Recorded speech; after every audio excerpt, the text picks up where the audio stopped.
안녕하세요. 사고치는 유튜버 김치샐러드입니다. 별빛 여러분, 오늘은 조금 특별한 내용을 소개해 드릴까 하는데요.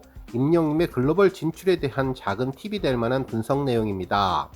실제로 임영님은 지난 6월 초 KBS 뉴스에 출연해 글로벌 진출에 대한 생각을 전하면서 앞으로 세계적인 아티스트로 성장하고 싶다는 포부를 밝힌 바 있는데요.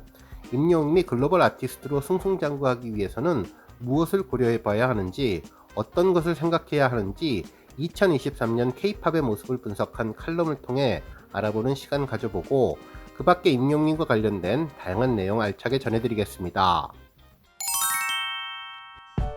첫 번째 뉴스는 임영님 글로벌 전략 관련 소식입니다. 지난 6월 2일 임영님은 KBS 9시 뉴스에 출연해 올해 이루고 싶은 특별한 목표에 대해서 언급했었죠. 임영님은 올해부터는 도전을 할 수 있는 꿈을 꾸어보려고 한다며 더 많은 세대와 공감하고 싶고, 가능하다면 해외에 계시는 다른 나라 분들과 공감할 수 있는 기회가 주어지면 좋겠다는 생각으로 열심히 활동한 계획이라고 전했습니다. 또한 음악적인 스펙트럼을 넓혀서 해외 팬분들이 좋아하실 수 있게끔 장르적인 부분에 대해서 팝과 힙합, 약간 그런 느낌을 가미하며 노래하고 싶다고 전했는데요.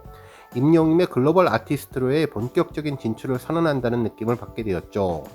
실제로 임영님의 LA 콘서트는 많은 것을 의미해 주었는데, 글로벌 아티스트 임영으로 발전하기 위한 첫 발자국이 되지 않았나 싶네요. 특히 우연의 일치일지는 모르지만 임영님의 베트남 인지도 1위 관련 기사도 같은 날 공개되어서 더욱더 세계적인 아티스트로 성장할 임영님의 악기를 축복한다는 느낌을 주었습니다. 그러면서 임영님은 간절히 원하면 온 우주가 도와준다며 정말 간절하게 바라고 생생하게 꿈꾸면 못 이룰 것이 없는 것 같다고 했는데요. 이제 임영님의 글로벌 아티스트로서의 도전이 본격적으로 진행될 것 같다는 생각이 드네요. 한편 글로벌 이슈와 관련돼 참고할 만한 분석 칼럼이 전해졌는데요. 서클 차트에서 지난 2일 공개한 2023년 K-팝은 정말 성장하고 있을까라는 제목의 칼럼이었는데, K-팝 시장에 신규 팬덤이 유입되고 있는지, 그리고 어떤 나라에서 앨범을 수입하는지 통계를 설명해준 기사였습니다. 분석된 내용을 자세히 살펴보면 최근 일부 아티스트의 과거 발매 앨범 판매가 급증하는 등 K-팝 시장에서 구보 판매량이 증가하고 있다고 전했는데요. 구보 앨범은 신보라고 불리는 신규 앨범이 아닌 이미 발매된 앨범, 과거의 앨범을 의미하는데, 이렇게 구보 앨범의 판매량이 늘어난다는 것은 새로운 신규 팬들의 유입이 늘어난다는 것을 뜻한다고 전했습니다. 즉, 아티스트의 과거 앨범이 새롭게 팔린다는 것은 기존 팬들이 추가로 과거 앨범을 구입하는 것이 아니라 새로운 팬들이 아티스트에 흥미가 생겨 앨범을 구매한 것이라고 보는 것이죠. 이를 영어로는 백워드 스필오버 현상이라고 부르는데, 피지컬 앨범 수출 데이터와 구보 판매량 추이를 분석해보면 해외 K-팝 시장이 지속적으로 성장하고 있다는 분석이 나왔다는 것이죠. 실제로 그래프를 보면 2019년부터 꾸준히 구보 판매량이 늘고 있는데, 2023년 상반기 구보 앨범 판매량은 전년 동기 대비 23.8% 증가했다고 분석했습니다. 특히 구보 앨범이 증가하는 것은 신보 앨범과 연관성이 크다고 전했는데요. 아티스트가 새로운 앨범을 발매하면 이 아티스트를 몰랐던 사람들이 점차 관심을 두게 되었고, 신곡을 들었던 일반인들이 이 아티스트에 대해 점차 관심을 두게 되고, 그러면서 과거 앨범까지 관심을 갖고 찾아보게 된다는 것인데요. 이렇게 새로운 앨범을 통해 꾸준히 자신을 알리는 신보 음악 활동을 성공적으로 만들어내면 자연스럽게 구보 판매량 증가로 이어지게 되고, 이는 더욱더 판단한 팬덤을 확보할 수 있다는 이야기가 됩니다. 결국 임영님이 최고의 2집 앨범을 만들기 위해 지금 열심히 노력하는 것은 정말 훌륭한 글로벌 전략이라는 것을 알 수 있는데요. 특히 마이리틀 히어로에서 확인했던 것처럼 미국을 포함한 세계 여러 나라에서 임영님의 첫 번째 앨범이 이미 판매되고 있는 상황에 새로운 신규 앨범의 발매는 해외의 구보 앨범 판매량에도 큰 영향을 줄 것이라고 예상해 볼 수 있겠네요. 한편 가수별 앨범 월별 판매량 추이를 보아도 꾸준한 상승을 하는 것을 볼 수 있는데, 2023년 상반기는 1억 3,293만 4천 달러로 전년 동기 대비 17.1% 증가했습니다. 또한 2023년 상반기 가장 눈에 띄는 국가별 앨범 수출량 변화는 일본 비중이 감소하고 미국 비중이 증가하며 독일을 포함한 유럽의 비중 급증을 꼽을 수 있다고 전했는데요. 수출 대상 국가의 수가 증가함에 따라 수출 금액 역시 커지는 모습을 나타내고 있다고 전하면서 과거 2012년 상반기 16개국에서 2024년 상반기 80개국으로 약 10년 만에 64개국이 증가했다고 전했습니다.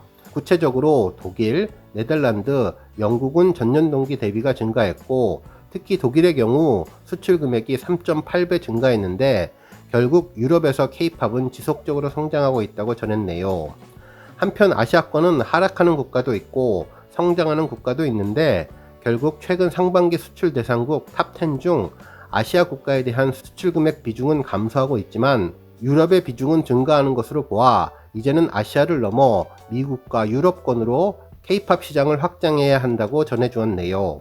결국 정리하면 2023년 K-팝은 성장하고 있는가 라는 질문에 대한 대답은 그렇다라고 말할 수 있겠다며 K-팝 시장의 구보 판매량과 피지컬 앨범 수출 대상국의 국가의 수, 수출 금액이 꾸준히 증가하고 있는 점을 꼽을 수 있는데 특히 아시아 위주의 K-팝 수출 시장의 체질 개선이 본격화되고 있는 것으로 판단되기에 아시아권을 넘어선 북미와 유럽 국가를 통한 수출 다변화 전략을 수립해야 한다고 전했습니다. 결국 임영웅님도 가장 먼저 해외 교포들이 있는 LA 공연을 선택하고 시작을 했는데 아주 정확한 판단이었다며 미국 공연 이후 강력한 팬덤이 있는 일본과 미국, 중국은 물론 유럽 국가들도 공략하는 전략이 필요할 것이라는 생각이 들었습니다. 임영웅님의 2집 신규 앨범이 초대박 나서 구보 앨범 판매로 이어지고 팬덤이 상승해서 해외 팬들이 더욱더 많아지는 계기가 되기를 기대해봅니다. 다음 뉴스는 모래알갱이 소식입니다. 3일 배우 정혜인님의 인터뷰로 모래알갱이가 어제 하루종일 화제였는데요. 겉으로는 당당하고 센 척을 했지만 실제로는 작아졌던 순간, 그리고 내가 보잘것없다고 느꼈던 그 순간, 자존감이 바닥이었을 때 나를 위로해준 곡이라며 노래에 대한 특별한 애정을 밝혔었죠. 정말 이번 인터뷰로 정혜인님은 물론 많은 팬분들이 다시 일어설 힘을 얻은 것으로 보이는데요. 실제로 이번 모래알갱이 관련 뉴스가 전해지며 인터넷 커뮤니티에는 과거 모래알갱이에 대한 칼럼 기사가 화제가 되고 있습니다. 칼럼에 따르면 모래알갱이는 임영웅님이 런던보이에 이어 작사와 작곡에 참여한 두 번째 곡이라면서 부드러운 모던 록 형식의 런던보이 뮤직비디오에서 임영웅님이 양복을 입고 뽀글뽀글한 머리에 운동화를 신어 편안하고 귀여운 모습과 특별한 창법으로 사랑을 노래했다면 이번 모래알갱이에서는 임영웅님 특유의 감성적인 창법으로 위로하는 그 마음을 우리에게 따뜻하게 건넨다고 전했습니다. 그러면서 임영웅님은 첫 소절 장인이라는 별명에 걸맞게 전주 없이 곧바로 울려 퍼지는데 임영웅님 목소리는 청중을 단박에 사로잡아서 노래에 빠져들게 한다며 감미로운 선율이 내내 흐르는 가운데 파도 소리와 임영웅님의 휘파람 소리가 어우러지는 간주는 이 노래에 대한 포근함을 더해준다고 전했습니다. 또한 이 노래의 앞권은 노랫말이라면서 임영웅님은 스타가 되었지만 초심을 유지하며 오히려 나는 작은 바람에도 흩어지는 가벼운 모래알갱이라면서 자신을 더 낮추었다며 노랫말에서 진심이 느껴진다고 극찬해 주었네요. 특히 돋보이고 싶어서 안달난 사람들이 넘쳐나는 세상에 자신을 모래알갱이에 불과한 것으로 여기고 서로에게 상처 주지 않을 만큼 가볍게 작은 발자국으로 의미 있는 흔적을 남기자는 것은 인생을 통달한 자에게 들을 수 있는 지혜로운 말이라며 광활한 우주에서 인간은 티끌만도 못한 미미한 존재인데 이러한 인식을 갖출 때 비로소 나를 내려놓고 타인의 시선에 얽매이지 않는 삶을 오롯이 영위할 수 있다면서 순리에 맞춰 살다가 표현이 사라지는 자유인의 기쁨이 느껴지게 되었다고 전했습니다. 그러면서 임영웅님은 자신의 이름처럼 영웅이 되었는데 용맹한 영웅이 아니라 배려심이 깊고 겸손한 영웅이라며 이 시대에 필요한 새로운 영웅상을 만들었다고 전했는데요. 임영웅님이 우리에게 그런 것처럼 우리도 위로가 필요한 누군가에게 다정하게 말을 건네면 좋겠다면서 언제든 내 곁에 쉬어가요, 언제든 내 맘에 쉬어가요 라는 노래 가사로 칼럼을 마무리해 주었네요. 배우 정혜인님이 느꼈던 위로의 심정을 제대로 잘 표현해준 칼럼이었습니다. 다음 뉴스는 조회수 소식입니다. 지난 2021년 3월 9일 임영웅 공식 유튜브 채널에 공개된 별빛 같은 나의 사랑한 뮤직비디오가 조회수 6,600만 뷰를 돌파했는데요. 현재 임영웅 유튜브 채널에 올라온 영상 중에 가장 높은 조회수를 보여주고 있습니다. 해당 뮤직비디오에서 임영웅은 섬세한 감정 표현을 통해 따뜻한 분위기를 연출하는 등 몰입도를 높였는데요. 이 곡은 임영웅의 든든한 지원군인 영시대를 위해 노래한 곡으로 평소에 별이라고 지칭하는 팬들을 위한 팬송입니다. 특히 임영웅은 별빛 같은 나의 사랑하로 지상파 프로그램 방송 1위에 오르는 대기록을 썼는데요. 현재는 발매 2년이 훨씬 지났지만 지금도 큰 사랑을 받으며 감성장인 임영웅의 대표곡으로 존재감을 빛내주고 있습니다.